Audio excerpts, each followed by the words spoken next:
In this video, we will look at how to get started with SQ straight out of the box, as well as covering some of the basic operating principles. To begin with, connect the mains power cable and any inputs or outputs you plan to use. Mic or line level signals can be connected to the XLR inputs, line level signals to the stereo inputs, and the outputs provide line level signal to feed another system, amplifiers, or powered speakers. All of these analog inputs and outputs on the SQ are known as the local connections. In this example, we will connect a microphone to input 6 and speaker outputs to sockets 11 and 12, which are labelled L and R. Now we can switch on the SQ, then switch on any speakers or amplifiers and move to the front of the unit.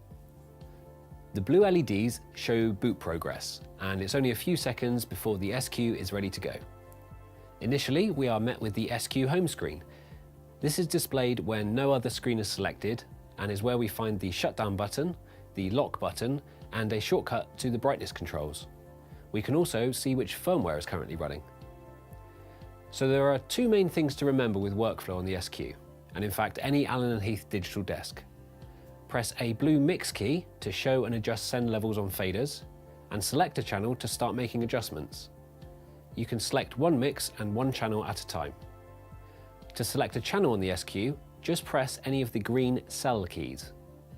Now all inputs and outputs are patchable, but with the default settings, local inputs are patched to input channels on a 1-to-1 basis, and the main LR mix is sent to outputs 11 and 12. So we press the LR mix key and then select channel 6, as this is the output mix and input channel we are working with. The physical controls now make adjustments to channel 6.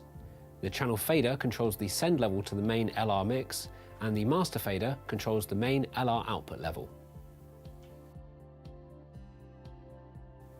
To see the processing for channel 6, press the processing screen key.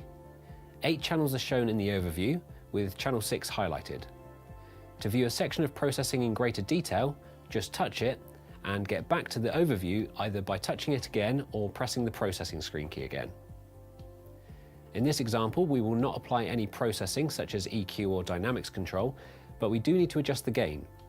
This can be done with the preamp rotary control or by going to the gain section, touching the gain value and using the touchscreen rotary.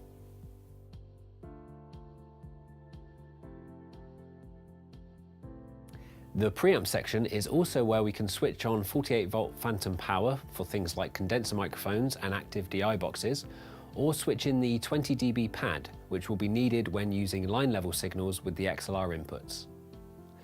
So now there is a good input level, bring up the channel 6 fader to send the mic to the main LR mix, then raise the master fader to set the LR output level.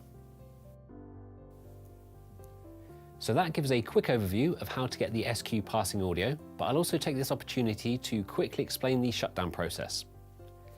Simply press the illuminated select key to deselect any channel and make sure none of the grey screen keys are pressed, and you'll be back at the home screen. Now just touch the shutdown button and follow the on-screen instructions.